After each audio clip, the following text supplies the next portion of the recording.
Caen-Nîmes, une rencontre capitale pour les Crocos qui n'aura finalement pas eu lieu. La faute à quoi?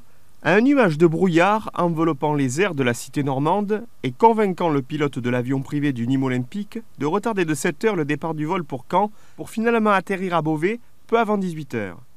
Objectif pour la délégation nîmoise, rallier en taxi les 209 km la séparant de Caen.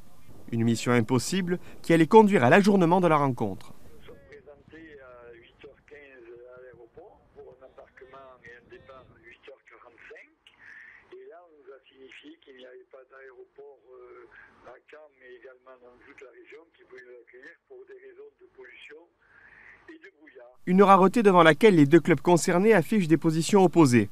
Si le Nîmes Olympique entend plaider le cas de force majeure auprès de la commission des compétitions de la LFP pour demander un report du match, le stade Malherbe de Caen conteste cette version en affirmant détenir des documents attestant que l'avion des footballeurs nîmois pouvait atterrir à l'aéroport de Caen-Carpiquet à partir de 15 h. On a simplement obéi aux ordres qu'on nous donnait et puis à un moment donné, on a quand même pris la décision de faire ce qu'on pouvait pour rejoindre le terrain. Mais bon, même au dernier moment, quand le pilote a décidé de se dérouter sur Beauvais, on a tout mis en œuvre pour rapidement rejoindre le stade de Caen.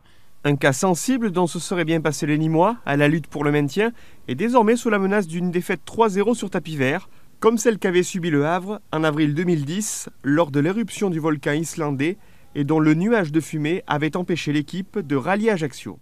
On va écouter ce qu'on va nous dire. S'il y avait quelque chose de malheureux qui devait arriver, on l'acceptera. Et plutôt que de se sauver avec 11 journées, on se sauvera avec 10. C'est tout.